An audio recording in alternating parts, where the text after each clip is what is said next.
Hello. Good evening. Has the meeting started? Good evening. It is about to start. Thank you so much.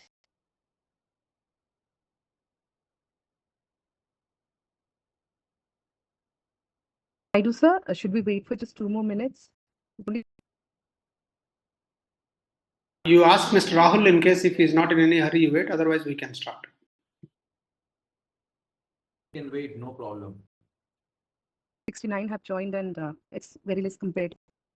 I hope you can hear me.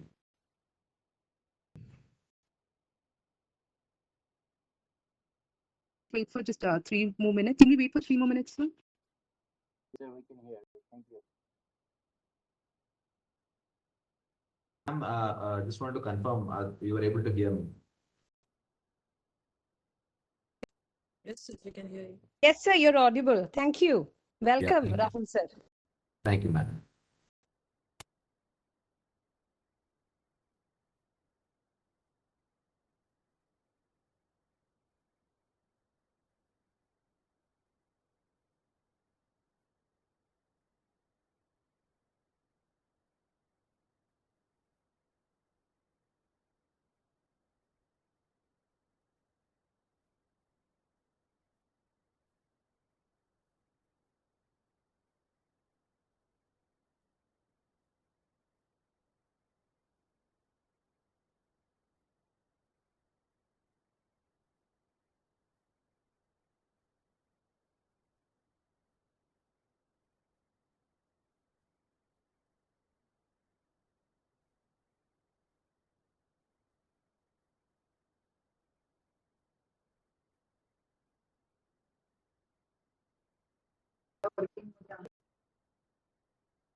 பண்ணியாச்சு.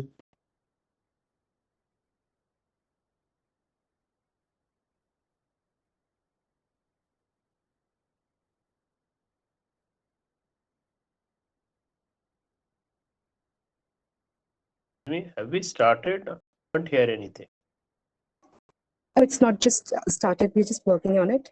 Can you wait for 1 minute?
Please do, please May I do. start? Should not delay anymore. Please. Rahul sir, are you with us? Yes, ma'am, we can start. Okay, sir. Cybersecurity is not just about stopping attacks. It is also about resilience, recovery, and adaptation. Line on cyber safety is indeed an apt opener for today's session, as majority of us who joined here today are first responders to cybercrime victims. On behalf of Information Sharing and Analysis Center, I welcome everyone present here. ISEC is India's leading non-profit organization advancing national cybersecurity and professional ethics at workplace. Before we proceed further, I would like to introduce you all to Group Captain Anand Naidu, Director, ISEC. He's a retired Air Force officer who has served as Additional Director General Prasar Bharati in both Doordarshan and All India Radio. Naidu, sir. Thank you very much. Thank you, Lakshmi. First of all, thanks to Mr. Rahul Alwar to have agreed for this session. Thank you very much, despite the busy schedule that you're having, Rahul. Thank you. Of course, yes, a lot of people have joined today, and most of them are familiar. Some very highly influential cybersecurity professionals, some who are doing very quiet work, like I can take many names, but yes, paucity of time, I may not be able to take many names, but like Praveen Singh, Amog Saab, Ranjit Bhatnagar sir, and Abhay Mehta, and SP Tripathi sir, I mean, veteran who is retired, and even after that, he is pursuing cybersecurity as a passion and trying to help a lot of people. Many Air Commodore Mehta and many others. I can't really thank enough for joining this session. What is important about this session is that we have been having a series of sessions by the police officers who have been supporting us. There is a two level of support. One level is where we get these sessions and they pass on the knowledge and information. Ladies and gentlemen, those of interventions, you would also know the kind of support that we are receiving from these officers. And I play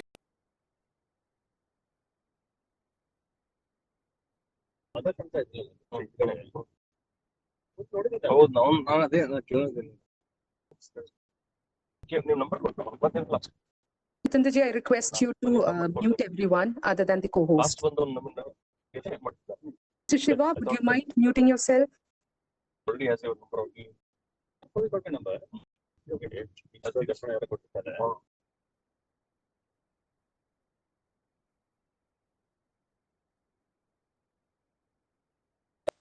there's a lot that is happening as far as ISAC is concerned. We have collaboration with AICTE, we have collaboration with CERTIN, we have collaboration with Ministry of Defense, which I can't speak about, but all of them enable us, ISAC, to be able to conduct these awareness sessions. And we thank people who come forward and give their time for us without any conditions, despite their busy schedule. That's what makes us as a community be able to prepare to at least fight these criminals that are so many, and so many various ways of cheating us.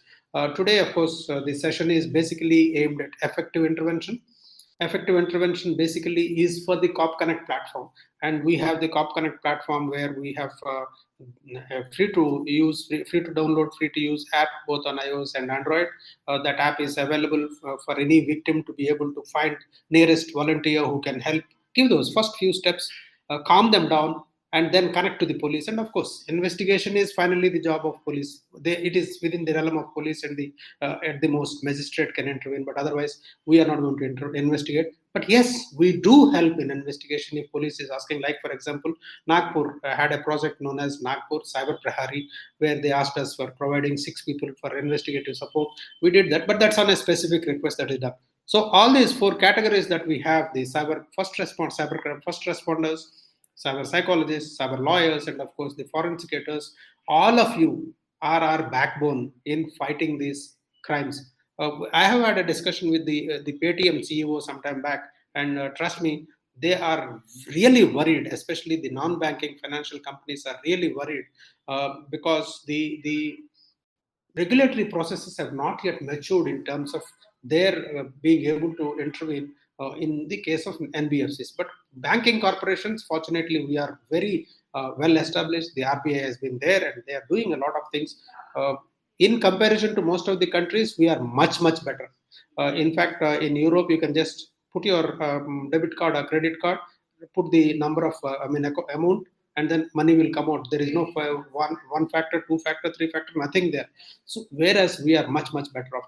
Similarly, the online, the sexual offenses that are happening, unaccounted and unknown kind of troubles are being faced by people, children, young children trying to commit suicide.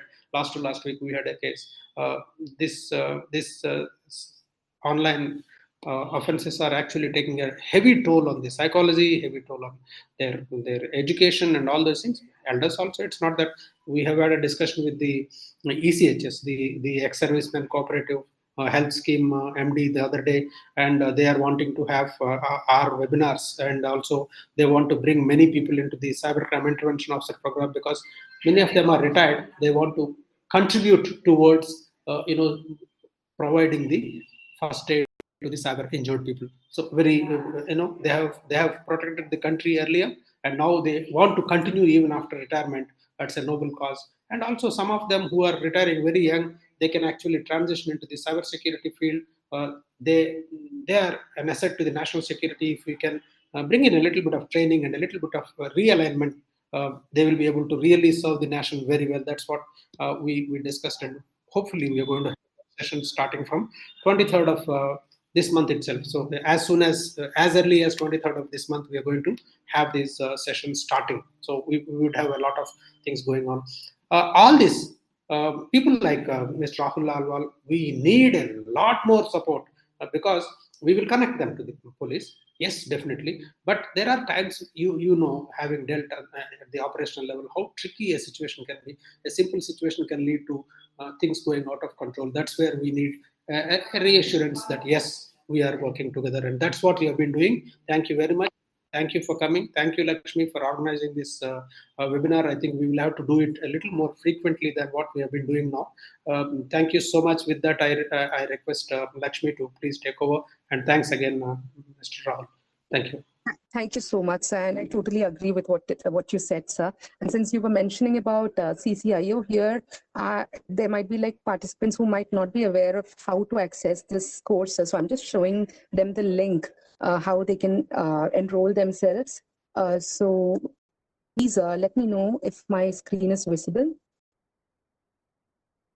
I'm trying to share it here. Not visible. Yeah, it's coming on. So you just need to Google ISEC CCIO. And as you can see, the website link isecfoundation.org. There you'll get all the details about Cybercrime Intervention Officer. Majority of us here, we are cybercrime first responder. So I hope you can visit it and you'll get to know like how to apply here. We have got student registration link as well. And we have got the Cop Connect website here itself. You can visit that as well. And the topic, and then who all should attend, everything is included. So I hope, I also request Aparna to copy paste the link, CCIO ISEC Foundation link. So you all can have a glance at it. And next, I would like to introduce our speaker for the day, and he's Rahul Alwal IPS. He's a super crop of 2014 batch, born in Ahmed Kader, an alumnus of IIT Mumbai and Osmania University. He also owns master degree in cyber forensics and information security from Madras University, and PG diploma in cyber law, cyber crime investigation, and digital forensics from National Law University. From Bhopal. Also, he's a certified ethical hacker from EC Council and also certified OSINT analyst from ISEC. He served as ACP for 2 years in Delhi Police and 4 years in UT of Puducherry before his transfer to Mizoram. He has worked under various capacities as SSP in Puducherry. He was in charge of law and order in Karaikal district, Puducherry district, and SSP crime and intelligence. He's currently posted as SSP traffic with an additional charge of cybercrime, wireless, and control room. He was in charge of cybercrime in Puducherry for over 3 years.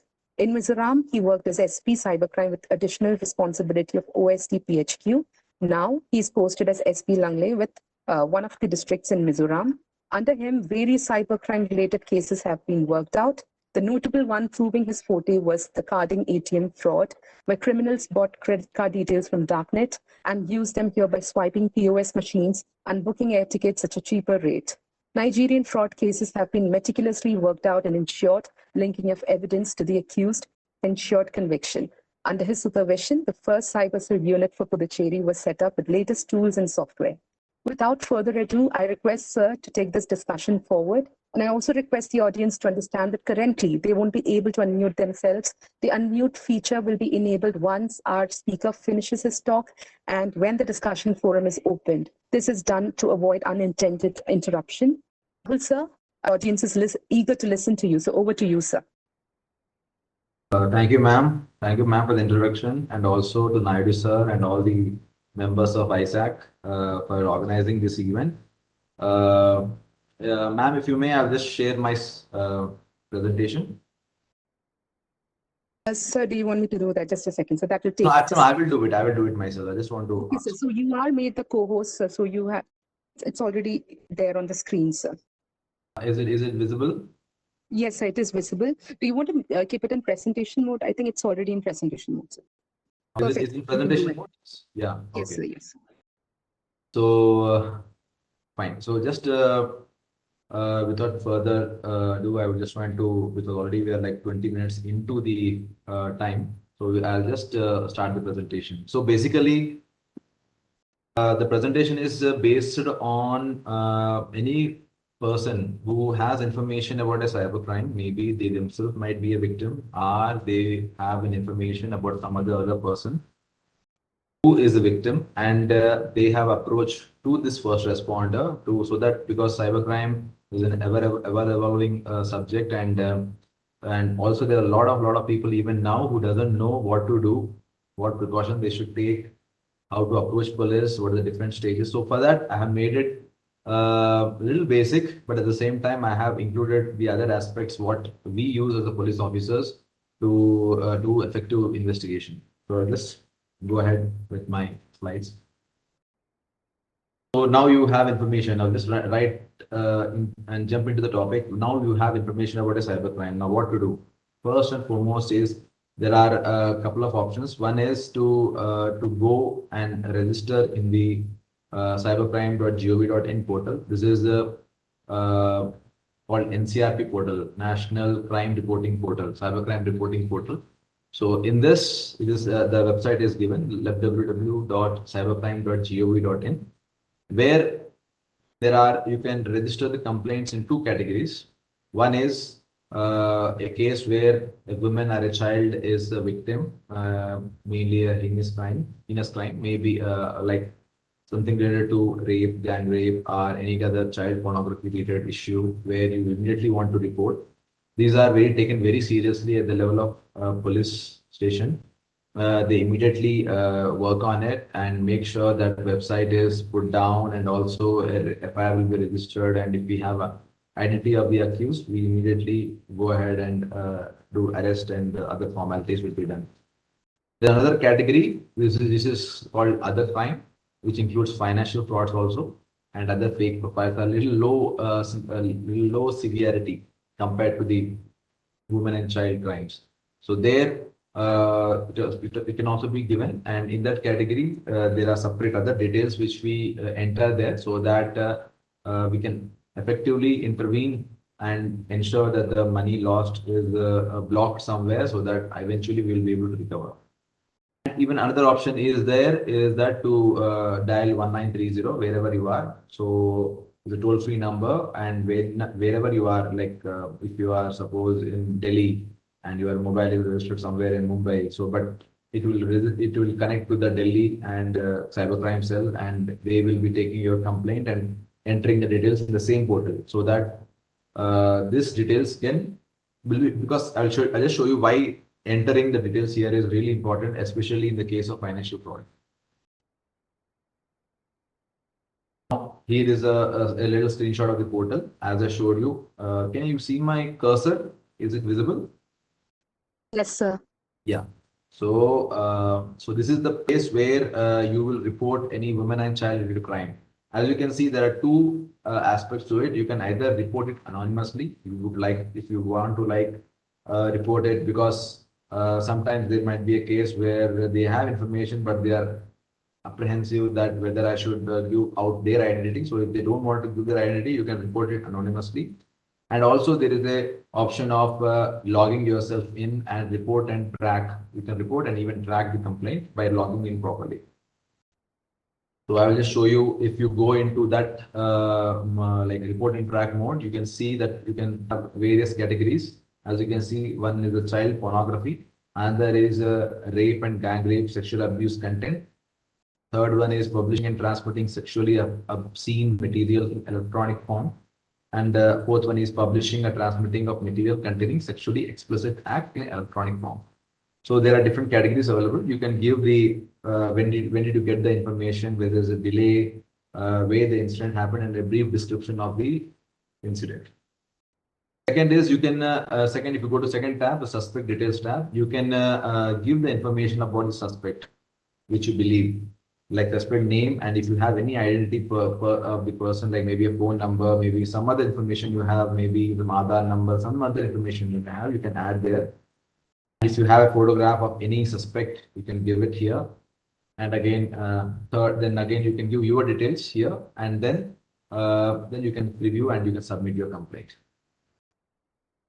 I told you this, there is other thing, other crimes, which is about a financial fraud or other cyber crime. So accordingly, we can select it here on the main page, and we can log in and we can view that information. Now I have taken, in this financial fraud, you can see there are different categories also.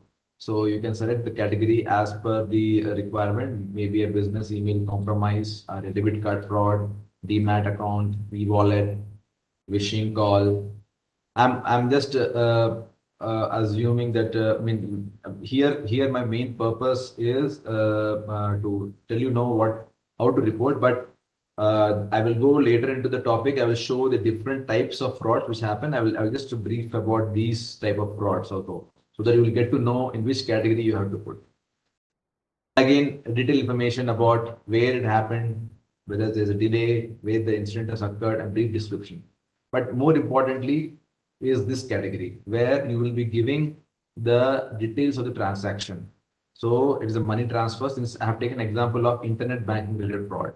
Now in this case, the bank has transferred from a bank, mobile money has transferred from a bank, and then you will be giving the details of the bank, which bank is it. The list of banks will be there in this. You can give your account number or wallet ID. You can give the transaction ID which you get on your mobile phone, the amount of transaction which has happened, and the date which has happened, and time also. Again, note that wherever the asterisk is there, these are mandatory things. So time is not mandatory, reference number is not mandatory, but if you have, but all other information is mandatory. Otherwise, the complaint will not be taken. Again, if you have information about where the money has gone, that information also can be given, that for more pinpoint tracking of your money. Again, when did you give it the information? Again, brief description of that. So now in this, whenever you upload this information, then immediately this information will go to the concerned banks, and the money trail will be taken, so that if at all, what happens with the classic modus operandi is that Usually the money goes to a single account. From there, immediately within few minutes, it will go to multiple accounts. And then you will lose track of where the money has actually gone. So this was actually our problem when, maybe some couple of years back, we had this problem. Like as soon as we get information about any money which has been debited from some account, and when we get to know the actual recipient of the money and we see it, the money will be usually a single digit, maybe 1 or 2 rupees. That's it, nothing more than that. So the I4C portal, I4C of under MHA, they have taken active initiative. That is actually I4C is a portal where they have created a cybercrime.gov.in portal. So they have actively collaborated with all the banks and made an automated system where as soon as the financial fraud is reported on, it gets informed to them and they automatically run the code and just track their different accounts. Even if it is other banks, suppose if it goes to SBI and again goes to Axis, then immediately SBI will inform Axis and Axis will again track that account and eventually it will find out that account where the money is still there, provided it's not been taken in an ATM or any withdrawal has happened at the bank. That is the reason you have to report the crime as soon as possible. That is of prime importance in this. So kindly understand that in financial fraud, you should immediately report the crime in the portal. As soon as this crime is reported, or even any other crime, it will get reflected in the dashboard of state concerned cyber cell, and even it will percolate down to the police station level. For the financial fraud, it will go into this thing, the Citizen Financial Cyber Fraud Reporting and Management System, where the IO himself also can see what action taken by the bank, where all the money trail is, and where all the banks have frozen the amount, and the IO will take cognizance and register FIR. Also, this money can be unfrozen and can be transferred back to the complainant's account after getting a court order. So there is no need of actually charge sheet to be done. You need to give an undertaking that whenever asked by the court or something, you will be producing that money whenever needed. So a kind of undertaking given by you to the courts, and based on that, they can release the money to you also. There is no mandatory rule that it should be charge sheeted. So the banks will request for a court order. So that can be coordinated with the concerned IO. IO means investigating officer. I'm just using the abbreviation. Just that I want to make it as simple as possible. Even a person who is freshly informed about this thing should be able to understand. I just want to explain the jargon. So now you have some crime reported. Now what kind of evidences you need to gather for uploading this information? As you can see, let's go back the slides. If you can see, there are options to upload some kind of relevant information also wherever is possible. So uploading option is there. So you need to get those information so that it will be much easy for the investigating officer to do the investigation. For example, giving an example with social media. Now, some Facebook, some fake profile is there. So you need to take the URL of that particular profile, and you have to take a screenshot. Not only the URL, but take a screenshot. This will all, because what happens is sometimes down the line, the Facebook profile might be deactivated by the accused. So it is better that you take all the screenshots, as many as possible, and keep a record of it. Screenshot of the account with display picture and other details. Screenshot of the gallery so that you can get multiple images. And also URL of the post. Suppose somebody has some account is there, but not a fake, or maybe a fake, we don't know, but they have posted something obscene, or maybe they have posted something which is affecting the modesty of a lady, or it is abusive for a child. So you can take a screenshot of the post and also the URL of the post, and make sure that you don't delete such post, or if somebody has sent you over in your DM, or maybe the chat is there. So please don't delete the chat or deactivate your account. Some people do that. So I have seen that in some cases, so that we lose valuable information. So please don't do that. So keep it ready with you, because you will be sharing those details with the concerned social media personnel, and we can get to know further information. Like for example, on when he posted that message, what was the IP, because what happens is we have to link the person with the post. What happens in normal what do you call like digital evidence? We get IP addresses. Like for example, if somebody posts, we can get now Facebook will give that whenever the person was logged in, this was the IP address. But again, you cannot link that IP address. We can link the IP address to a place, like maybe a residence or something. So people can take cover saying that even though it is my account, I was not using it at that point of time. So we need to link that that person has posted it. So this kind of information will be very useful for us, like the IP address and also some other activity which was happening nearby. So we use all this information to link that person was actually using the system, because he was not only using the Facebook, he was using some other personal things also, and it needs login, fresh login and all. So we can have some other information also that can actually link that IP address with that person, even though it is his or her own account. So just a small example, like how to take a copy the link of the post.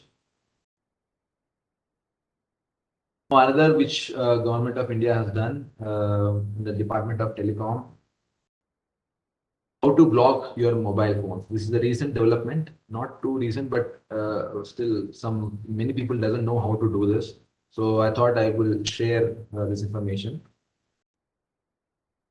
In the Department of Telecom, they have opened a website called website on Central Equipment Identity Register, CEIR. So if you go to this website, if you have lost any mobile, any stolen mobile is there. So first of all, you have to report the crime to the local police.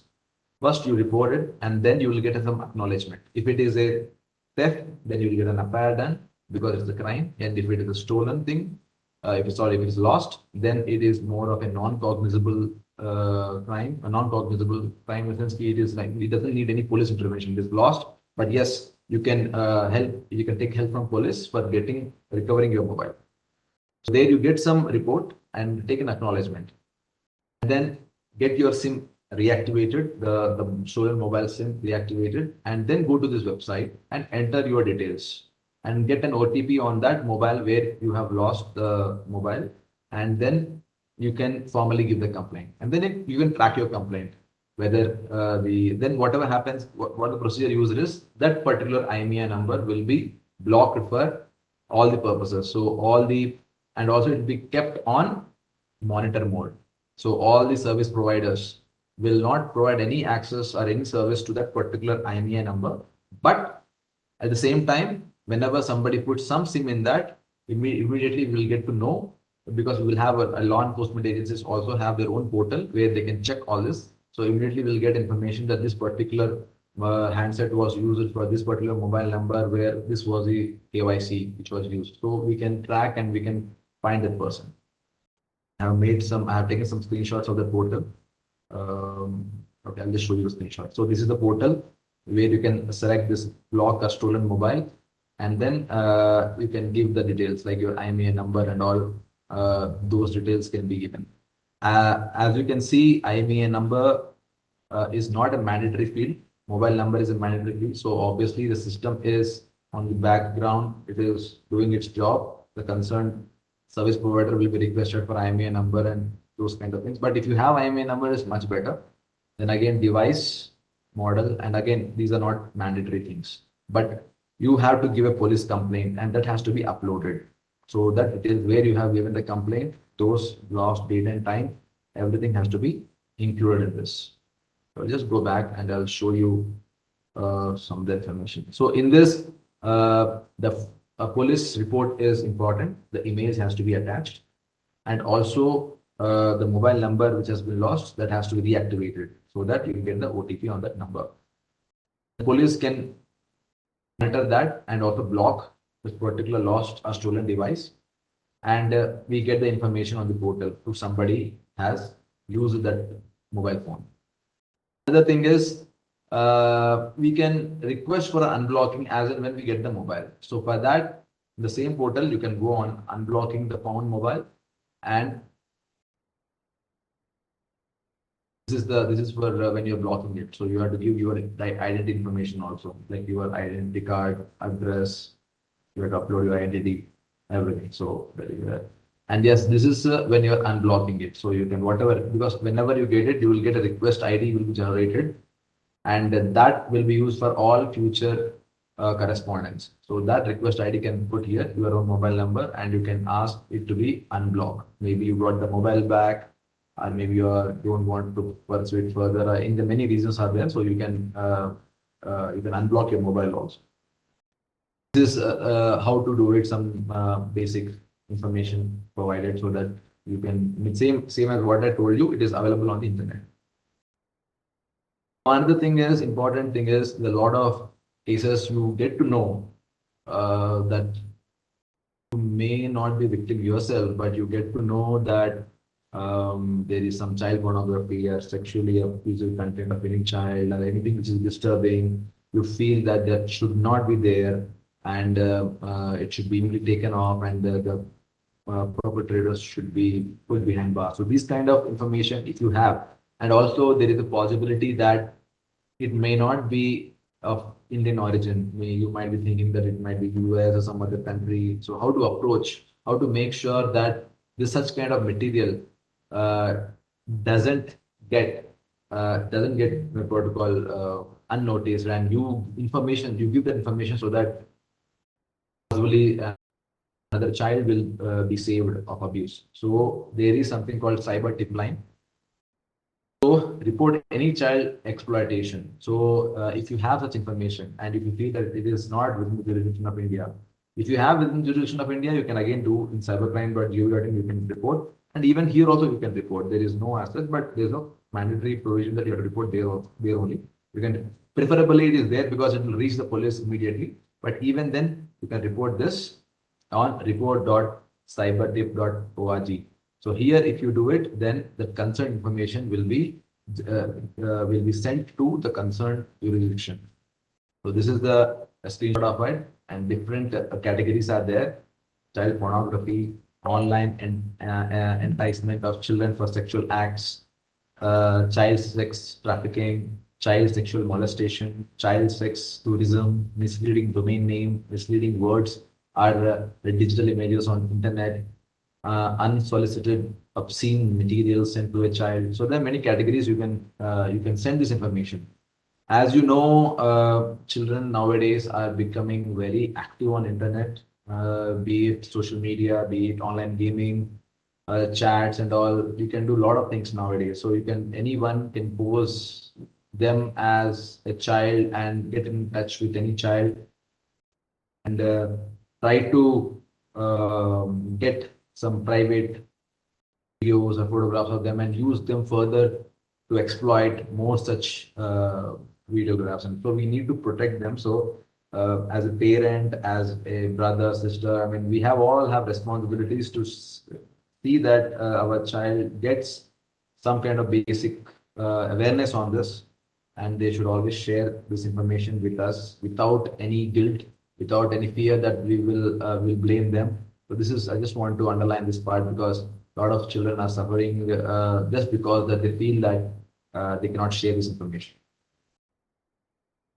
Now, again, same as other law enforcement agencies are getting it, we also get such reports, cyber tip line reports to different states. So various social media social media channels actually send us information about any child pornography as a child sexual explicit content shared over their platforms to us with details of IP logs, registration information, and an approximate location to us so that we register crime and we arrest those individuals.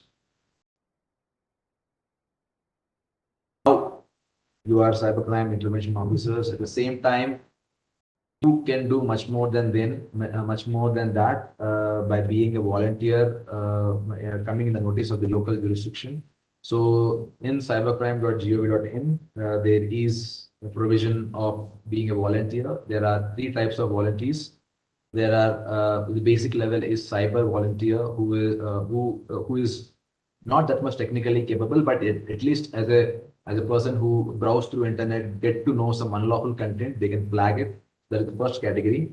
Another one is the cyber awareness promoter, where you all can be part of it, where you are the torchbearers of Indian police and help local public and friends, family, neighbors, everyone in your community to get to know different type of cyber crimes and how to be aware of such things and how to prevent yourself from being a victim.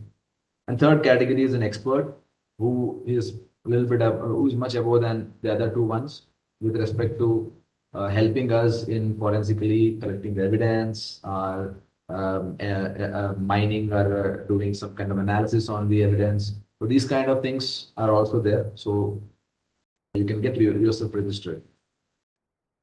Here is the on the portal. You can see this. This is the where you can drop down menu where you can go and become a volunteer.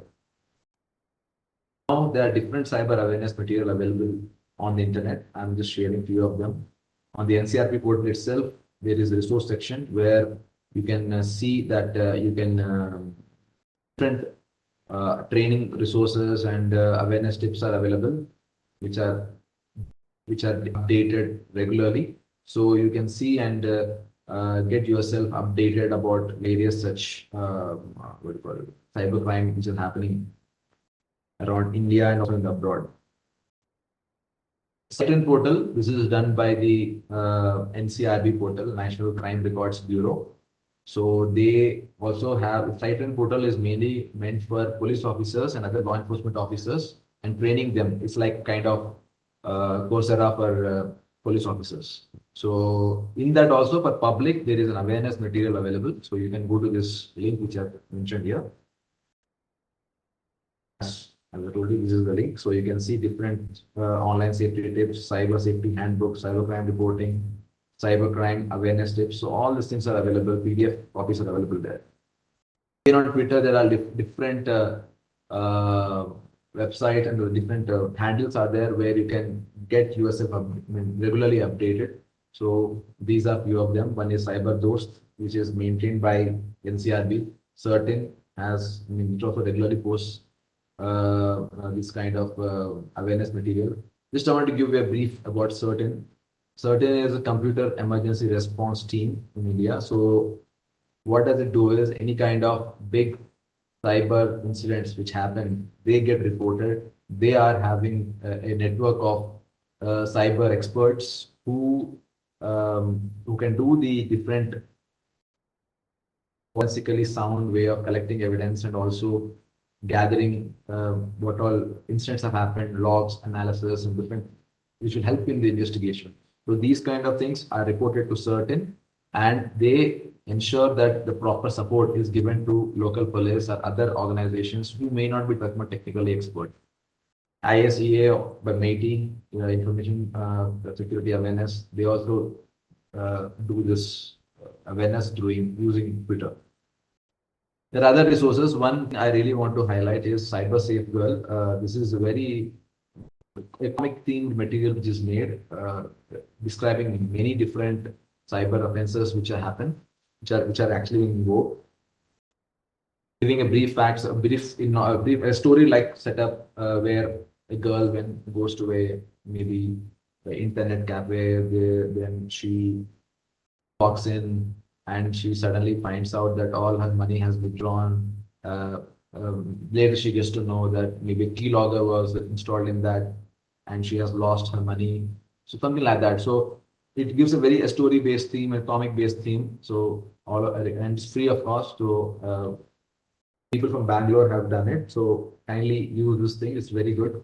It will be very helpful for small kids also who like to learn as a comic-based thing. So they can get to know about what kind of cyber crimes happen. Online and full courses are there done by NILIT. This is a MAITI's initiative. So you can go to that website and there are many such courses are available. Now, I want to just give some brief introduction about different type of cyber crimes which happen. So one is, I've categorized into two broad things. One is a monetary benefit and another one is the revenge crimes. So this is not exhaustive list, but you'll get more or less an idea about what kind of things happen. you know the classical crime which happened, that is the OTP based frauds, where they will ask for OTP, call you, and they'll tell you both the genuine service providers, and they will ask your OTP. There are other type of things which which they do more advanced of them are, they will say that they'll ask you to type the OTP than instead of telling it, thinking that we will not know the OTP if you type it. So if you pay attention to it, if you each number has a dial tone which is pretty unique. So if you analyze those tones using a software, you can know which which tone has been, which particular number has been pressed.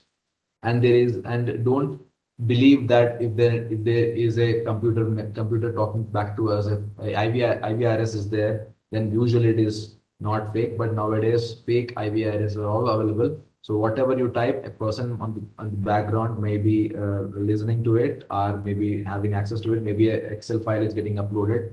So don't believe that if there's an IVRS, then it is actually genuine. So keep a watch on that. Other things are email spoofing. Like you will be like you have a registered email ID. So now there are techniques where, like, I can pose myself as maybe a person from Isaac as an email, and I will send the mail to you.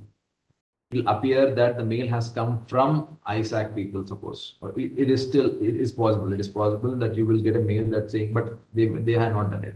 And spoofing a call is, I will call you from some landline, registered landline from some maybe CM's office, maybe PM's office. I will be able to call you from that. It appears on your dial pad that the call has come from that particular number. Or maybe if I know maybe you know your friend's number or some other boss number, I will just call you from boss number, use some AI-based voice spoofing, and then it will appear that they are calling you. So in those cases, what to do? You have to disconnect the call and call them back, because what happens is, in their records, it will not appear that they have made the call. So see that whenever such things happen, if you want to recheck it, disconnect the call and call back, and then it will go to the proper person, and then you can check with that person. App-based Ponzi schemes, what they will do, they will guarantee that you will get a lot of money, double, triple the amount in short period. And whenever you gain trust and you give a little more amount than usual, then immediately they'll disconnect the account and they will not be listening to you and not be lifting your calls. Work from home. Recently in the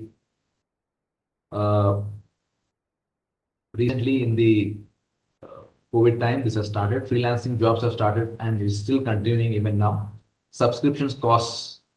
In the name of subscription costs, they will charge you initially maybe 1,000, 2,000, and again refundable charges, etc. And again, with the classic modus operandi, that they will take more and more money from you.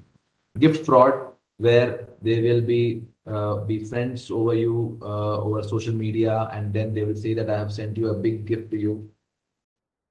And it is stuck at airport, so somebody from airport will call you, then somebody from customs will call you, from CBI will call you, and slowly people. There are many occasions, enough occasions where people have lost over 50 lakhs, crore of money, because they will say that we will give the money back to you.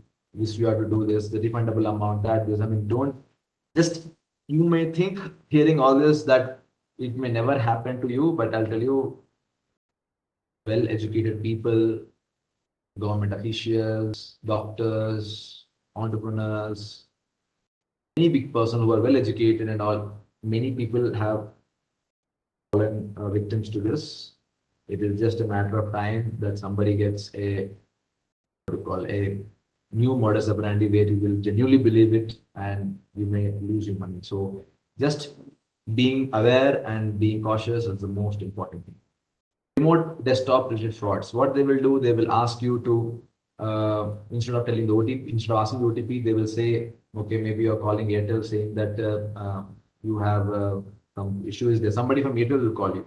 Or what may happen is you go to Google and you search for some SBI call center number, and they will direct you some fake number, and they will ask you, okay, ma'am, I mean, can you do this? I'm asking you to open this, do this, and they'll ask 10 complicated things. You say, okay, I'm not able to do it.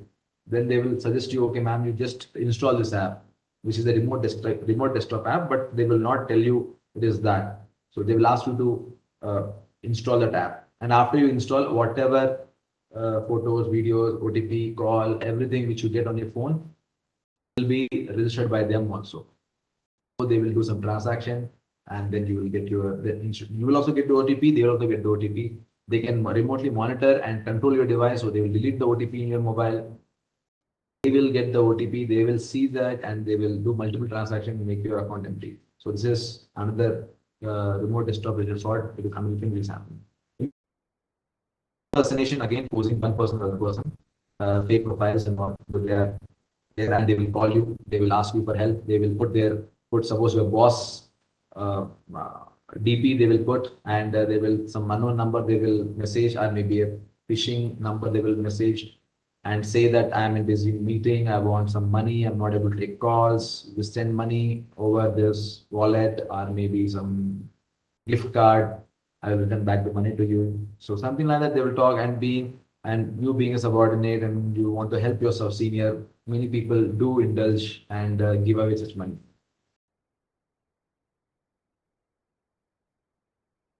As I told you, keyloggers. So whenever you're using any system which is not yours, and even if it is yours, there is a possibility that if it is having some kind of virus or malware in that, the possibility of keyloggers. What is the role of a keylogger? So whatever you type on the keyboard, even though it appears, doesn't appear, doesn't matter. On the background, some text file is open and it is recording all the keylogs which you are typing. So even if you do a backspace also, it will not be deleted. It will record that, okay, there was a backspace, some 5 backspace are there, and after that it has recorded. So all the keylogs will be recorded. So if you're typing in your password or your OTP or any other information, it will get recorded and you get to the culprit real time also. So there will be some background server which will be there in some remote place. They will be getting access to it if it is affected. So, but there are some people who actively install keyloggers in the system, and other people who use it for some private activity. All that will be keylogged and the person can see. So this is one case is that where there are 2 friends. One friend is like 2 ladies are there, so they are good friends. One person installs keylogger in their system. Other girl comes and used to like log in Facebook and all other things. So the other girl, after knowing that username password from the keyloggers, she used to use it and try to post something which is very abusive about herself or about the friend, and again, like major embarrassment for the victim, and also whether the lady gets into depression and those kind of things. So these kind of things do happen. So be cautious about these things. That's the reason you need to do 2-factor authentication. I will just show you a slide where what all things you should do to protect yourself. Virtual phone numbers. This is mostly used in matrimonial frauds. What they will do, everything setup will be in India, but they will get virtual phone numbers. You can easily get from online any number, virtual phone number from any different country. So you will get the number. Will register a WhatsApp service. In that, whatever SMS you get, that virtual phone number, it will be shown on the web page. They will see and they will register, and then that's it. I mean, WhatsApp is activated. Now they will put that number in different matrimonial websites, and they will say that we are working from UK, prospect June, and they put some good photographs of some celebrity or maybe some good-looking chap from some Facebook account. They will take and they'll put there, and they will do all the chatting with you. They will share photographs. So as and when they have a collection of photographs, so they will, if you ask a photograph, they will just send you over there, and they'll gain trust.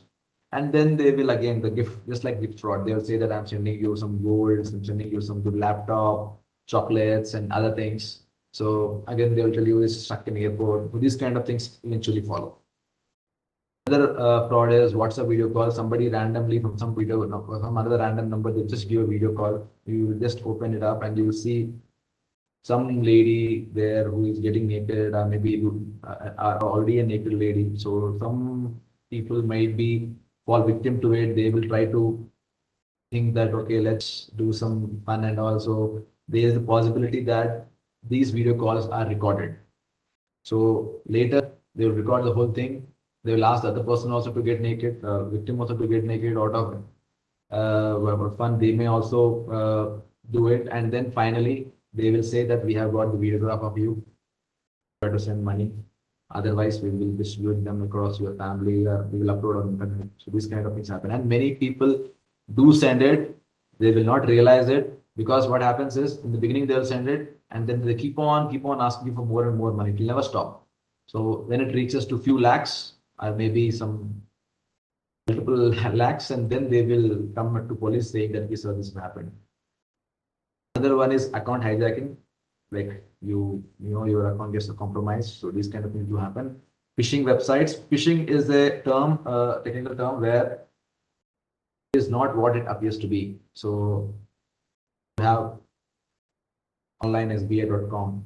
That is a SBI website, but there are other website, maybe SBI-online-internetbanking.com, or maybe SBI-online.com. So you might think that that is a genuine website, but this might be possible that it is a phishing website. So then you will it will appear as if it is a SBI login page, and you will just register you will enter your login and password, and background, maybe an Excel file is getting updated, or somebody is getting a mail with all the data, and they will use that for further transactions. Phishing links you get in on your SMS that okay, your account will get deactivated if you don't do the KYC. This is the link. Just go. Some shortening link will send you. So you will just click on the link. You'll go on the page. It will appear as a genuine page. You will update all your details, maybe credit card information, or normal debit card information, your last OTP. You will put everything there, and then money will be lost there also. So just don't click on the links. And again, I told you, spoofing of voice, kidnapping from blasting calls, the recent trend. Even though technology is there for long, but recently the incidents are increasing. Revenge, this category I want to list. So now cyber defamation, posting defamatory messages over social media, cyber bullying and defamation, these kind of things do happen. Posting of private pictures and videographs to take revenge. So maybe they morph it also, so that it appears that they are nude and all, but actually the morphed image. So these kind of things also happen. Maybe video call with loved ones, okay, and they do a screen recording unknowingly. The other person do it, and maybe later after breaking up and all, there are instances where the boyfriend has blackmailed the lady that I will release all those things into some website and all. So these kind of things also there. Uploading pics and phone number on a dating site. So you know the pic of a lady because Facebook and all things are there. Phone number, you know, if you know them personally.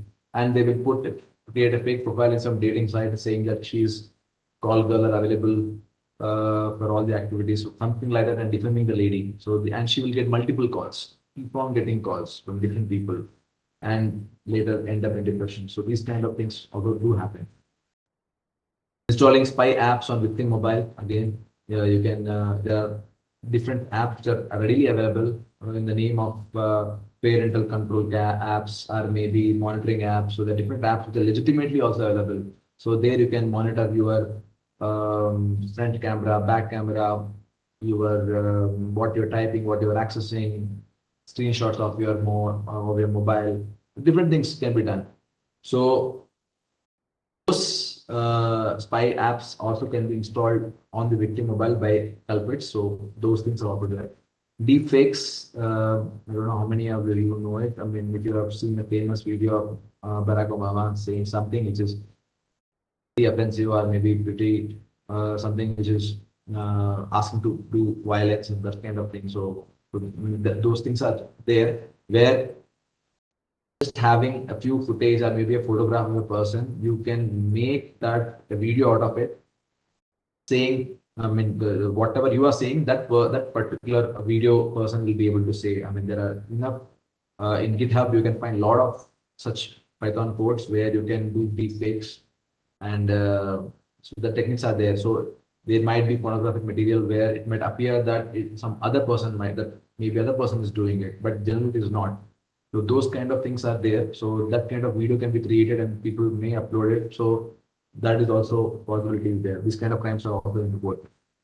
Recovery of deleted data from stolen mobile. So what we do is, if you don't mobile is there, we are giving the mobile data, no sorry, giving away the old mobiles to as an exchange, or maybe giving it to some person. So you understand that kindly format the mobile phone, and also just ensure that the mobile is not, it doesn't have any removable, what you call memory card, where you have where you have not deleted, not only just deleting it, you have to ensure that it is wiped. So what happens is, when you delete it, it is, just I'll give a brief thing about this. Like if you have, so time is there. So if it's all about bits and bytes at 0 and 1. So at the entry, just assume that the room is a hard disk. At the entry, there's a register. At the entry, when a file comes in, they will say, okay, room number, chair number 1 to 20, this file will be there. Another next file comes, chair number 21 to 25, this file will be there, depending on the capacity. Now what happens is, if you delete it, some item, like suppose second item I'm deleting, so the information will be still there, but only in the register I will just delete it. And next any file comes, then if I will just allocate all the other free space, and then only when all the other free space is over, then I will go back to this place where I have deleted in my register. So as per my register, it's free, but as if the data is already there. So I will then go and overwrite that thing to save cost of computing and updating those things. This is the basic method used by OS. So if there is no overwritten happen, so even when you delete the file is still there, which can be accessed using digital signature. So whenever a file is there, whenever it is stored, initial few digits, bits and bytes, basically bits and bytes, will give, and digital signature will be there, which will give the indication that this file is of video, or maybe photo, or maybe an Excel file. So even if it is deleted, that data can be gathered and see which type of file is it, and we can recover that file. So ensure that even the removable hard drive, removable small, you please take it out, do format, and also do a wiping. Wiping is making all zeros or all ones. The wiping software available online, you can download them. With respect to the mobiles, it is chipset which is there on the chipset. So there are methods to extract the chip and do it. It's very expert kind of thing, which not possible easily. And so more or less your data is safe even if it is deleted there. But again, if your mobile is jailbroken, or maybe unlocked phone, then the possibility of recovering it will work just like as I told you right now. Even if it deleted, it's not deleted. So depending on that, it's better to be cautious in this. Well, safety measures, few of them I'll just tell you. So use a reliable security solution, like maybe an antivirus, maybe firewall or something. So have as like a good one, which you can, which you feel that it is within your budget, and which you feel that it is really required service. So there you kindly use some security solution. Keep your apps, programs, and OS updated. I understand that there are different updates which are there. They are not just to enhance the usability of that app, or maybe the experience of that app, but also the security concerns. Maybe they have found a bug. Maybe have found some lacuna in the app which can give away some information. So they have made a patch, or made an update. So kindly keep all your apps updated, so that suppose what happens is, you get to know that you are using some particular app, and concerned app owners have given an update. And when they give an update, they will tell you what kind of security lapse was there before and which they have rectified. Now, how to exploit those available on internet. So if I get to know that some person is using the old version of it, though, and that version has some kind of security issue and which can be exploited in this way, that can be used against that person. So it is better to be updated. Keep your Wi-Fi encrypted, so keep it locked with some passcode. Have a non-guessable passcode as much as possible. Use VPN connection, virtual private network connection, when you're connecting to a public network. Understand that public Wi-Fi anyone can access, so anyone can do TLAP spoofing or any other technique where they can bombard the router so that all the information can come to them. Through them, everything will be gone, so that they will get unencrypted data to them, and they can use it to gain the information about your passwords and session IDs also. Even on passwords, you can get to know session IDs. So like when you go to Facebook multiple times in your system, you don't enter the password every time, right? So you use what that uses session IDs, and in case it use them, if they made session IDs, they will use them as a identifier that the person is authenticated already. So that session, till the time that cookie or some that kind of session ID is expired, I can use that for further logging in and accessing that account. So when you use VPN, what happens is whatever transaction, whatever internet you are doing, whenever it leaves your system, it gets encrypted. And it will not go directly to the destination which you want. It will go via through another network, so that they will not know that you are actually you are using Facebook. They will only know that you are approaching some server, VPN server only. They will not use. So this will be very useful when you are using public Wi-Fi. And when you are using public Wi-Fi, it's better not to do any kind of financial transactions or any kind of password entering and all. So better be aware of that. Then you have to change your passwords regularly. So there is some website called Have I Been Tuned. This website will just gathers all the data breaches which happen in different websites where you have saved passwords.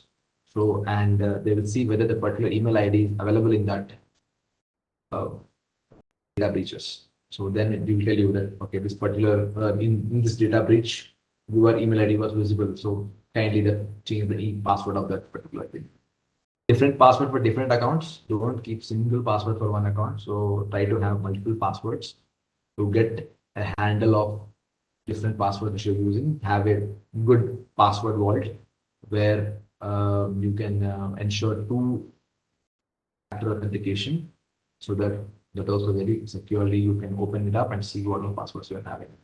Use two-factor authentication is really important. Two-factor authentication, I'll just describe it. Two-factor authentication is how to identify that that person is you, because basically your identity on a system is your password. Because everyone knows your login. Only the password you only know. So there is one factor of authentication. What can be other factor of authentication is maybe your OTP, maybe a secret message to your mobile app, maybe sending the OTP to another email ID. So it can be many things. So have at least two-factor authentication, so that even if one is compromised, there is other thing which is not compromised. Explore the privacy settings of your account, mainly social media accounts. See that whether your account is is it publicly visible or not. What all is being shared to which all people. So clearly see all the settings. Remain vigilant and don't click on any malicious link. We don't do that, as simple as that. Keep a list of customer care numbers. Don't Google it. So go to the registered websites and then only check the numbers of the helpline numbers of different websites, maybe especially the bank websites or wallet websites. And also better to keep a list of them handy with you. Don't just forward all the messages. Kindly check them before you forward to them. There is I hope I am audible. I just want to check. Yes, you are, sir.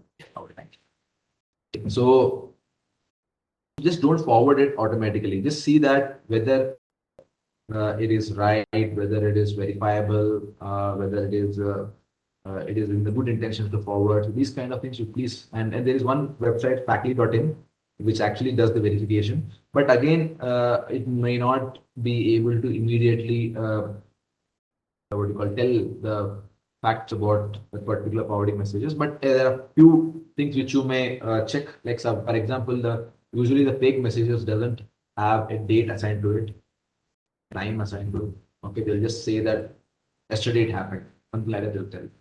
It may be forwarded multiple times. So tomorrow, day after, again it'll tell you the same message will say that yesterday it happened, something like that. And it will post some message of an image or maybe a video. So that also can be checked by Google. Google image search is there. Google Lens software app is there. So you can use those things and search for the image. You can get to know that this incident have happened sometime before in some other place, in some other country maybe. So you can check those things. And usually they don't associate. And if the phone numbers are available, just call and check. Most of the numbers are fake. So these few things as an aware citizen, if you try to do a small check before you auto forward any kind of WhatsApp message, you will save a lot of effort of police and also help prevent any law and order situation or any kind of loss of life, many other things. So kindly see that you don't forward any message just like that.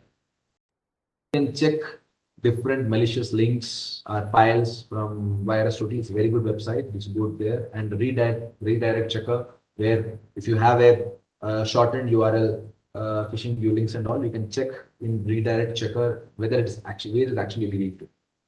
Call the person before sending money. I told you, like the call maybe from that person only, but like from that mobile number only. But you might have to disconnect and again call them back and see that whether the person will actually call you. The thing is, download your data. Often is there in different social media websites. So just check. A lot of data is available with them about you. You can just Google, download my data, Facebook, download my data of Insta, download my data of Google. So they'll show you the link, the method, and then you can download the whole thing and see what all information they have about you. So, and you should be aware of what things you are giving away when you're using those things. Now I will just have a brief about cyber tools. I just don't want to waste much time in this, because these tools are useful for us in ensuring chain of custody and also pointing the evidence with the culprit so that we can effectively convict the person. So one of the foremost things which we do is imaging. So imaging is a technique where we take a copy bit by bit of the evidence which we have, digital evidence we have, and after taking a copy and we work on the copy so that we don't tamper with. So kindly understand that even accessing, even seeing and checking the contents is actually tampering with evidence. So that is the reason I want to highlight that this respondent, the first cybercrime responders, should not feel that okay, I will do some kind of investigation themselves and they will try to access the data or may access the files or something like that, or the main electronic evidence which we have. So even accessing is tampering with the evidence. So I will just give a brief further down. I will just give you a brief about what I'm telling you. And something called hash value. I'll just tell you about that also. The imaging tools we use, mobile forensics for unlocking mobiles and recovering files in that. Nowadays, cloud system, cloud data is there. Even the data in your social media websites, everything is cloud based. So gathering evidence from cloud storages. One example is Magnet Axiom. I have written some examples also here for you to see that which all which all tools are available in market. Image and video enhancement. So whenever you have any CCTV footage or any video camera footage where this face is not clear or maybe a number is not clear, we use some softwares where we can identify a more or less percentage based to confidence level that this could be the number. Decryption and unlocking of files. We can there are some software for that. CDR analysis. Most of you know we have all data records we can take and we can analyze them.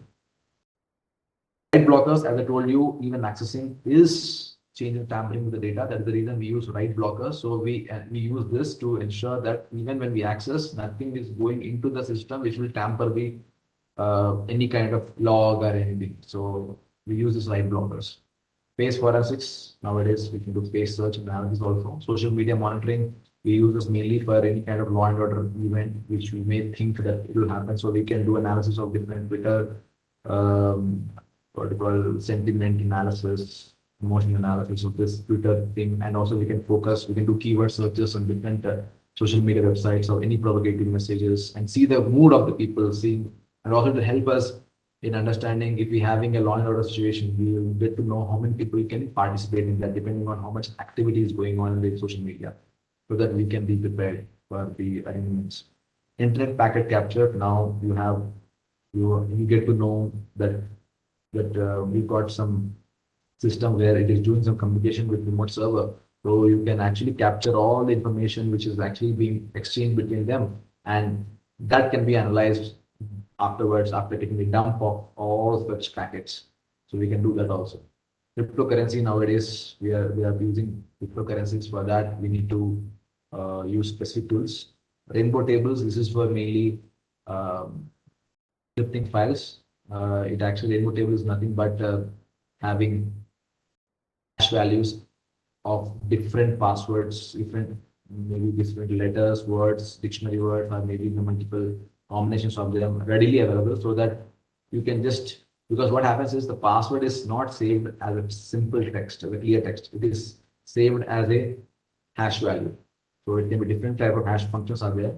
So basically hash value is, I'll just tell you, it's kind of a function, a non-linear, non-symmetric function, where from one you can get from the data you can get the hash value, but from the hash value you cannot get back to the data. It's like a kind of a digital fingerprint or a DNA kind of data fingerprint of, that's like unsynonymous to that.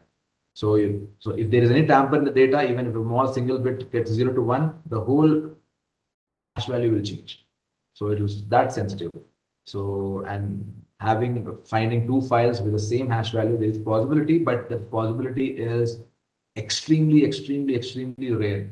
I mean, even if you just an analogy is that if you take 2 grains of sand randomly from this earth, whether they are actually there from the same beach or not, or maybe not the same beach, maybe you can say the same whether they are the same thing or not. So you take a sand from some beach, throw it back, and again randomly stick another sand grain, and whether the same or not, that much improbable is to find a match of same hash value. These are some of the tools which we use in Mizoram Police. So I don't need to go further into this. I mean, I've already told me just take this fast. So now almost end of my presentation. Do's and don'ts of cybercrime first responders. First of all, publicize yourself, that you have information how to report a cybercrime. That is more important. So people know who to approach in case there is cybercrime. Whenever someone contacts you, report a crime, ask as many relevant questions as possible, because as much information you have, if you report them, it will be much useful for it to be get further investigation done. Report the crime immediately on NCRP portal. As I told you, time is of essence, so as soon as possible you have to report it. In case of women and child or any other women and child are they may need some counseling, so kindly provide some counseling to them, reassure faith that things are in progress. Assist the complainant to collect relevant evidences. So as I told you, screenshots and those things, assist them wherever possible. Follow up of the complaint so that FIR is registered and investigation is going on. Make complaint realize that solving crime is tricky. Actually, cybercrime is without borders, and ever-changing area. So just make them realize that it's a very complex process to solve a cybercrime. So it may take some time, but yes, we will put all our best efforts in ensuring that we catch the accused and recover money if it is a money-related thing, or put down the website wherever such information is. Assure faith of police in the victim. guide them through the process of procedure which we law enforcement procedure which we use like FIR, various stages like recovery, arrest, charge sheet. Spread awareness among family members, be the torchbearers as I told you. So spread as much awareness as possible. Get the knowledge about new methods. Keep yourself updated about and how to protect yourself. Advance your skills by undergoing various certification courses. ISAC is one such portal where you can do such things. There are a lot of courses which are available. Don't waste time in reporting cybercrime. Don't think that okay, I will wait for some maybe a couple of hours to get some more information and then only report it. Don't do it. Time is of ultimate essence. You can again further update it using contacting the cybercrime police people. Do not investigate yourself. Again, I will tell you, you may lead to maybe the accused might get aware that somebody is tracking them, or maybe you're tampering the evidence, or maybe when we get to that part of the evidence, there might be possibility that the evidence is lost because you have done something. So there's a lot of possibilities are there. So try not to investigate yourself. Do not tamper with any electronic evidence, as I told you, hash value. Now I will just tell you what happens is there is a log which kept when it was accessed also, when it was modified, when it was updated, and when it was created. So these kind of access, these kind of things get updated in a disk. As I told you, the entry register, which I told you, that has all this information. So when you even access a file, the drive as such will get changed because the bits and bytes are getting changed. So the hash value will change. So that will not be an admissible evidence in the court. So it will be a problem for us. So try not to even touch the thing. So let it keep as it is. There are methods for it. So people are well trained how to intervene in kind of such events and how to take evidence. So let the police do the job. Better to help the complaint to register crime instead of you doing it for them, because eventually they are a victim. They should get aware of themselves. But there are exceptions. Elders are there who cannot do it themselves, especially able people and minors who doesn't have any guardian. Do not give false promises to the victim that these things will be in place, but just say that we are on it, but don't give any false promises because it will again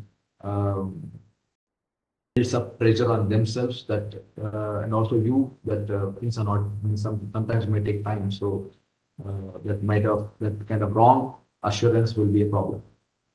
Not indulge in any hacking and don't do any kind of illegal practices yourself. Okay, because it may come back to you.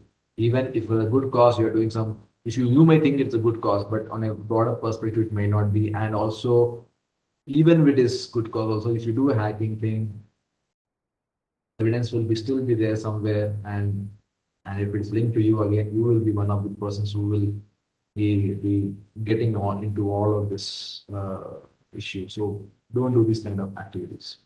So with that, I will conclude. Thank you once again.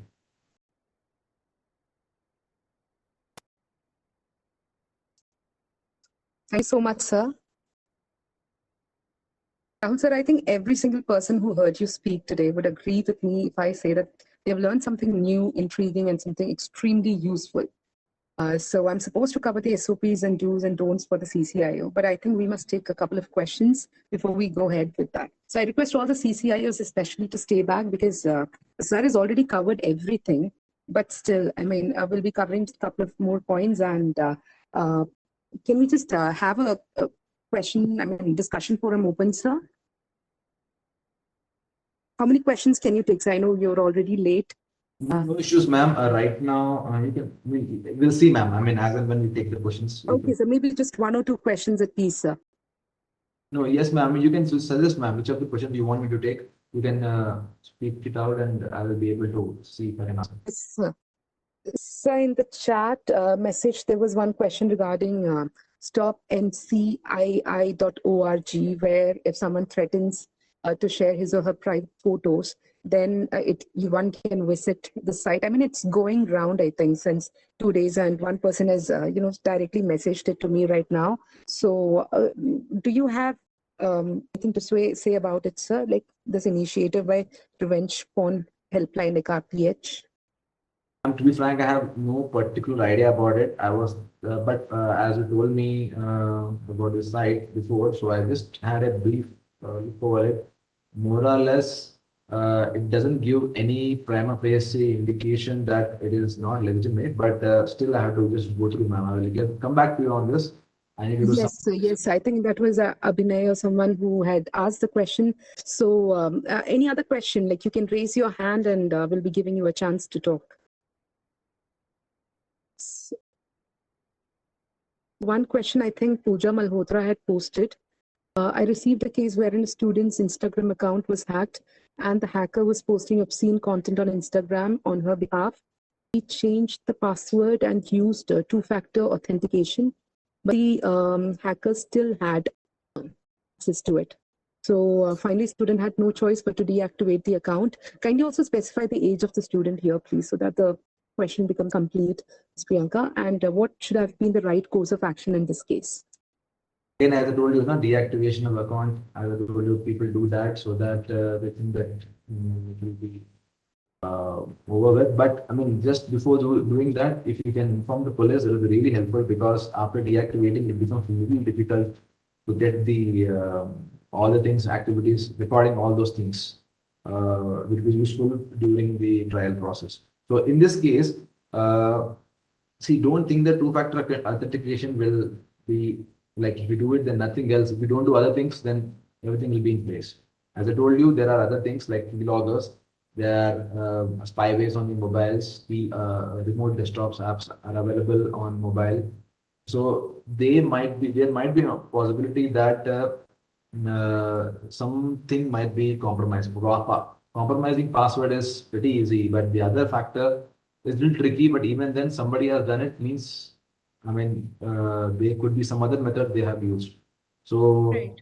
where we must have installed some app which has maybe, okay, and by the way, the advanced level people, they will not do it to post something abusive. When something abusive is there, particularly to a person, more or less it is somebody who is known, and there is a possibility that they are envy about you, they want to take a revenge, something like that. So there's a high possibility that somebody in a close group, only somebody has done it. So maybe you kept your mobile on the side, you went to a bathroom, or maybe you are busy somewhere else and you got an OTP, the person has seen it, deleted it. So there's a lot of possibilities are there. So I'm just telling that whenever you get that information, get that things have happened, now just again go to NCRP portal, post it, let the police take its action, get the information. We can able to find such person. I mean, because with IP logs, we can still get it. So kindly understand that and don't deactivate. Kindly approach the police as soon as possible. That will be the best course. Yeah, so sir, good evening everyone, and good evening sir. Thank you for the very informative session. My only question here was that since first thing I did was report. This was she was 16 years old, this school student. So I reported it on her behalf, and also reported it at the National Cybercrime Reporting Portal and the Instagram in-app reporting tool. But finally, for 3 days also, no action was taken, and this hacker kept on posting obscene images and posts on this girl's Instagram page. So ultimately, we had no choice. We thought, rather, like, till we still have access to the account, let us just deactivate it. But I understand that deactivation is not the right thing. Then we are unable to trace who did it. But it was just that it was getting too overwhelming for this 16-year-old. So I just wanted to understand what should have been. I mean, should we have waited longer? What would have been the right course?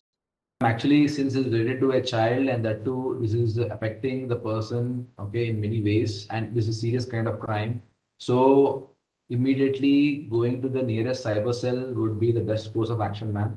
Because sometimes what happens is the portal, it is regularly monitored, but there is a possibility that they may have overseen or something like that can happen. So it may take some time to actually get notice to the senior officials. Better is to immediately rush to a nearest cybercrime cell and report the crime.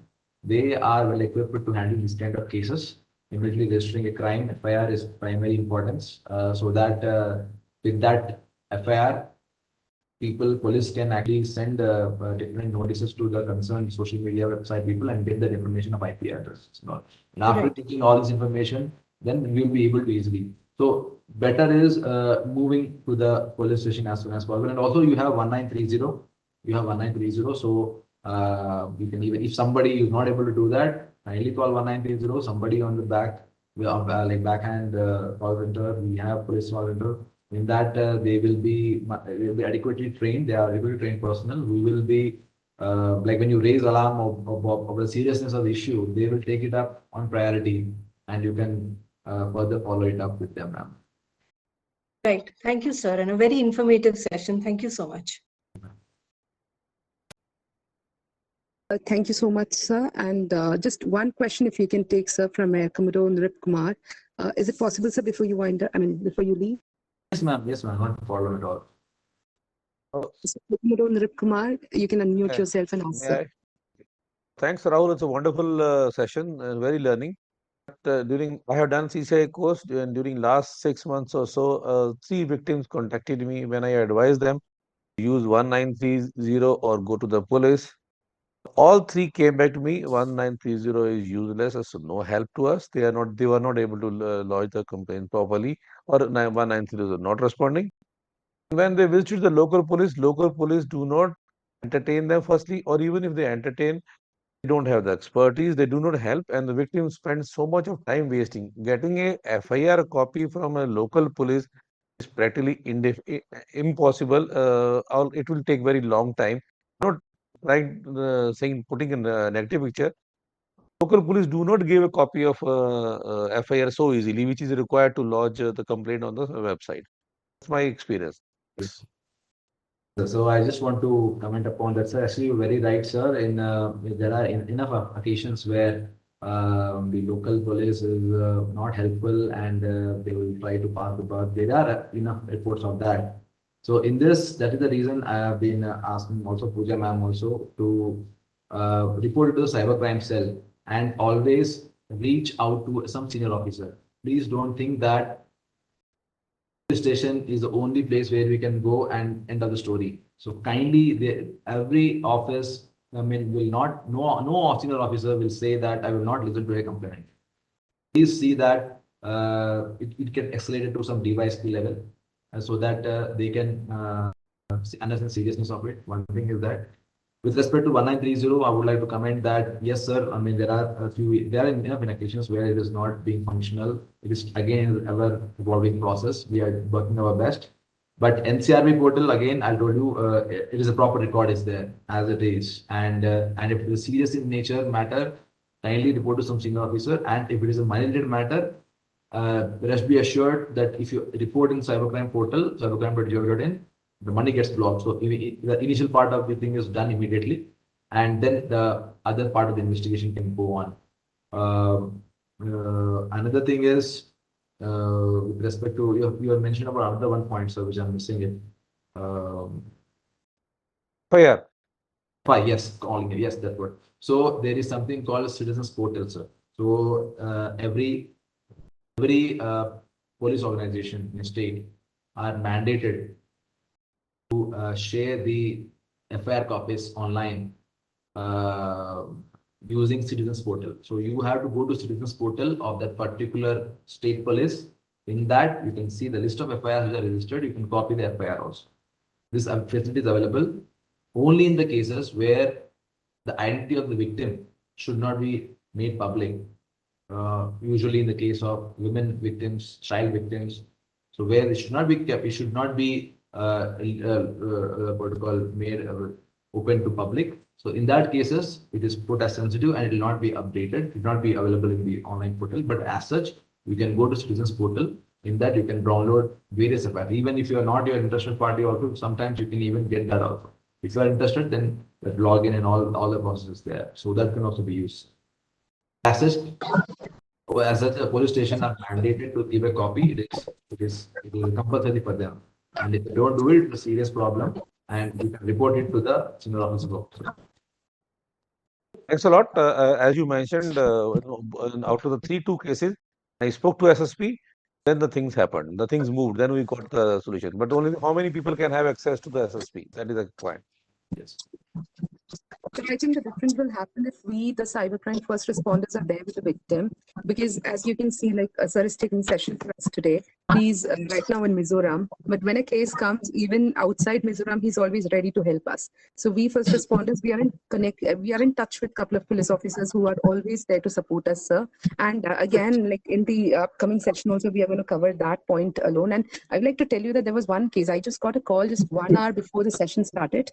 It was from one victim. I'm not supposed to reveal the identity of the victim, but she told that she had left. She lost all the hope on the case. It was a financial fraud case. And after a couple of months, after listening to a session, she resumed that case. She went to Coimbatore Cyber Cell based on our recommendation. And today she got the verdict. The court actually favored them and they'll be getting their money back. So we can be hopeful. If we keep fighting, people give up so easily. Say 1930 is not accessible. They might be using, they might not be using local SIM. And they might not be using the portal properly because at times it's a lot of people will be using it. You need to keep a chronology ready and then copy paste it there instead of typing everything from the scratch. That is why the victim might get frustrated. So all these things, we first responders, if we guide them, they can get over it, and we just need to keep pushing them to ensure that they file the complaint. Even if they go to the police station, they need to go to the cyber cell, file the complaint. Even if the police ask them to go back, they have to stand there and ensure that the complaint is filed. That way, we can definitely move ahead. Okay, sir. I think, sir, we should, just make you stop like this, Rahul, sir. Despite your busy schedule, you are here with us, and the participant number is 143, which actually proves how much intrigued they are by whatever you said, and it was extremely useful. You have already covered all the facets of cybercrime, and so you're actually free to leave, so we totally respect your schedule, but we also request all the CCIOs to stay back, especially when others are welcome to stay back. Lakshmi, may I add a small point here? Yes, sir, please, sir. What we have discussed on 1930. 1930, while it is toll free for financial frauds, it is not free for the state governments. State governments have subscribed to it. And unfortunately, some of the state governments have not subscribed. And if the individual is in that state, irrespective where is he from, when he's calling, that time it's possible that it won't respond. That fear is always there. There are, I think, 4 states which have not subscribed to that facility. So it's a facility that the state governments have been given by the center. Unfortunately, some of them have not subscribed to it. That's a problem as far as those states are concerned. But otherwise, yes, I do agree that it's evolving and things are definitely going to take time. A lot of things are happening. So hopefully this also will settle down very soon, as Mr. Rahul said. This I thought I'll just add this input. Thank you. Thank you, sir. And sir, we have got 142 participants here. So would you like me to continue with the effective intervention? Just ask them because it's too late. I do understand. I'm sure we should not penalize Mr. Rahul for being nice to us. So I think we won't be able to. Quick one. How many want to stay put? So that otherwise we will have another session on the. Yes. SOP. Okay. So we will respect your time. So please let us know if the CCIOs present here want the exclusive session on effective intervention. Sir is already covered, but just a couple of points. I don't want to dilute what he has covered. He has covered in a very comprehensive, very consolidated manner. Let that sink in the people. It takes a little time to assimilate those things. He has given us some wonderful points also. So I think, my suggestion, Lakshmi, is we'll have another session for us for our taking it forward as far as the SOP is concerned. So we will have an exclusive session for the SOP. We must, the exclusivity as far as the content and the way he has explained, after all, practical exposure and experience of dealing with large number of cases. I think we must retain that. That's my suggestion, Lakshmi, to you. Well, totally. So there are like people who are asking for exclusive session. Please, like Sir has said, this has been a very comprehensive session, and we request you to, just give it a thought of whatever Rahul Sir has already told. So we'll have a separate session for exclusively for CCIOs. Today we had non-CCIOs as well, and this one session, whatever Rahul Sir has took, is already covered everything. I think there is nothing left to discuss. So, Sir, I think we can. A longer duration session for definitely we'll have one soon, sir.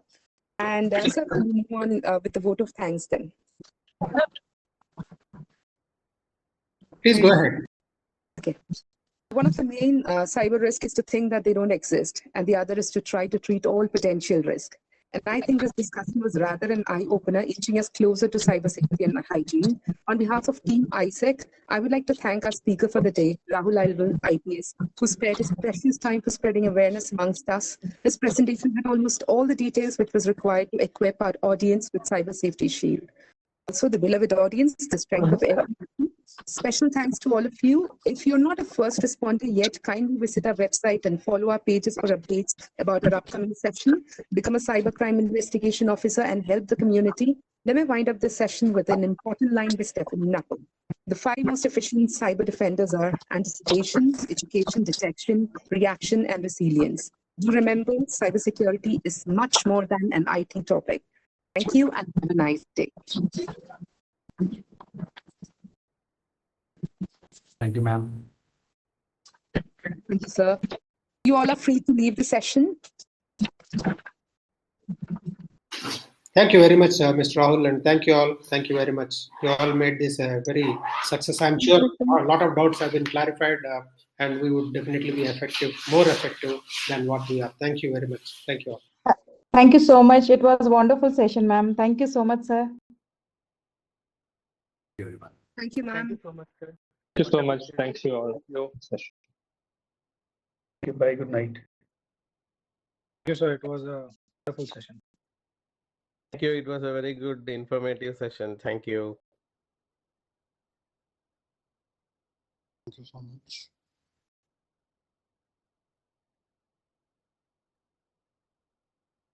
Thank you so much, sir.